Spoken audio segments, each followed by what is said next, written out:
ദാരിദ്ര്യത്തിൽ നിന്ന് രക്ഷപ്പെടാൻ ബദർ മൗലീദ് ചൊല്ലുന്ന ആളുകളുണ്ട്. ബദർ മൗലീദ് ചൊല്ലുന്ന ആളുകളുണ്ട്. നമ്മൾ മനസ്സിലാക്കണം, ബദറിൽ പങ്കെടുത്ത, പിന്നീട് ഉഹുദിലും പങ്കെടുത്ത് ഷഹീദാകുന്ന മുസ്അബ് റളിയല്ലാഹു അൻഹു.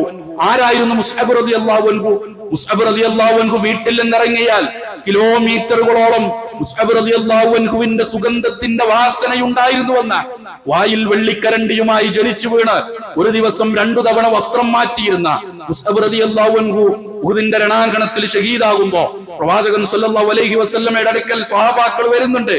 അവർ പറയുന്നുണ്ട്, പ്രവാചകരെ, മുസ്അബിന്റെ തലയിലേക്ക് ഇതാ ആ ഒരു വസ്ത്രം ഇങ്ങനെ കയറ്റി വെച്ചാൽ മുസ്അബിന്റെ കാല് പുറത്താണ്. പ്രവാചകരെ, മുസ്അബിന്റെ കാലിലേക്ക് വസ്ത്രം കയറ്റി വെച്ചാൽ മുസ്അബിന്റെ തല പുറത്താണ് പ്രവാചകരെ എന്ന് പറഞ്ഞാൽ, ഒരു ദിവസം 2 വസ്ത്രം മാറ്റിയിരുന്ന മുസ്അബ് റളിയല്ലാഹു അൻഹു ഷഹീദാകുമ്പോ കഫം പുടവയായി ഉപയോഗിക്കാനുള്ള വസ്ത്രം പോലും ഉണ്ടായിരുന്നില്ല. പ്രവാചകൻ സല്ലല്ലാഹു അലൈഹി വസല്ലം പറഞ്ഞത്, എന്റെ മുസ്അബിന്റെ കാലിൽ പുല്ല് വെച്ചോളൂ എന്നാണ്. ആ മുസ്അബ് റളിയല്ലാഹു അൻഹുവിനോടാണ് ദാരിദ്ര്യത്തിൽ നിന്ന് രക്ഷ ചോദിക്കാൻ പലരും പ്രാർത്ഥിച്ചു കൊണ്ടിരിക്കുന്നത്.